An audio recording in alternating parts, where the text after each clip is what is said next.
Alors, bonjour les amis, nous allons faire un nouveau exercice, toujours dans la création visuelle. J'utilise toujours le même roche que j'ai utilisé. Et là, on va travailler un effet visuel que j'aime particulièrement, les lunettes. Alors, j'ai déjà scindé mon calque. Et là, je vais juste changer de nom. Je vais appeler ça roto, c'est tout, pour signifier la rotoscopie. Changer de libellé. C'est marrant et je vais dupliquer et double-cliquer afin d'avoir mon interface. Alors, je vais sélectionner mes lunettes ici. C'est un peu trop vaste la sélection. Ça va me donner du fil à retordre. La première des choses, je vais d'abord remettre sur. Ok, maintenant que c'est au début, je vais sélectionner mes lunettes, tremblement. Ici, ça va quand même. Je vais d'abord diviser ici, puis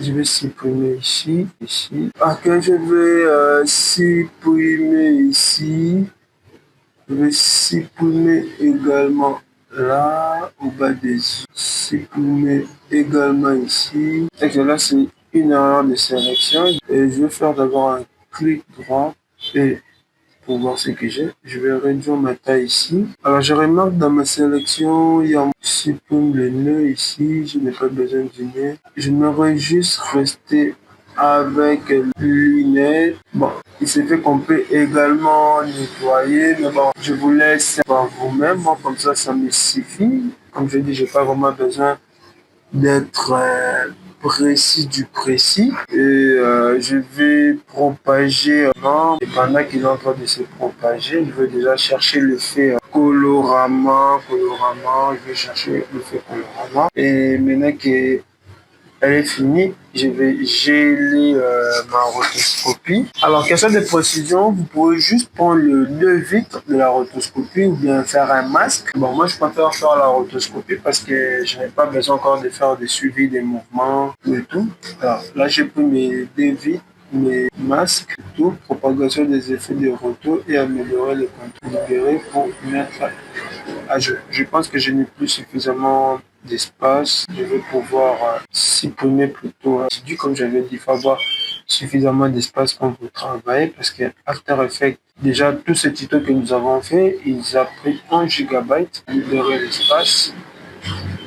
Alors, on va voir notre roto, notre cher bébé roto. On va désactiver le background. Ok, il est là. Je vais précomposer. Ok, maintenant que nous avons précomposé, je vais prendre je vais venir cycle de sortie, chercher un cycle de la teinte. On va voir si modifier. Il y a celle qu'on peut encore faire, masquage aérien. Alors, on va augmenter le cycle de répétition.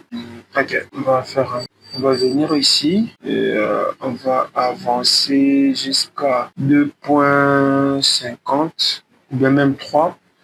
Bon, essayons 3 parce que au-delà, ça donne pas de bonnes couleurs. Ok, je préfère ici, ça va, 3 ça me va. Est-ce qu'il y a encore? Il n'y a rien. Cycle de sortie. Alors, on va voir. Alors, on peut toujours modifier cela par rapport à nos différents éléments ou bien par rapport à ce qu'on veut. Alors, je vais un peu diminuer ça.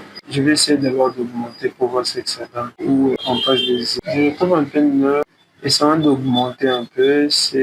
Voilà. On a d'autres couleurs, d'autres folies également, ça me va. Même jusqu'à 40 comme ça me va en fait. On est en train un peu de créer des effets de... J'ai oublié les noms. Je cherche un nom en français. Je vais regarder 59. 59 c'est un peu trop. Allons-y un peu jusqu'à 100. C'est limite à prendre 64. Ça me va comme ça. On va mettre de la saturation également. Saturation, alors, on va essayer d'augmenter un peu la saturation et augmenter la... Ok, ça me va déjà. Et on va mettre notre cher ami le Deep Glow.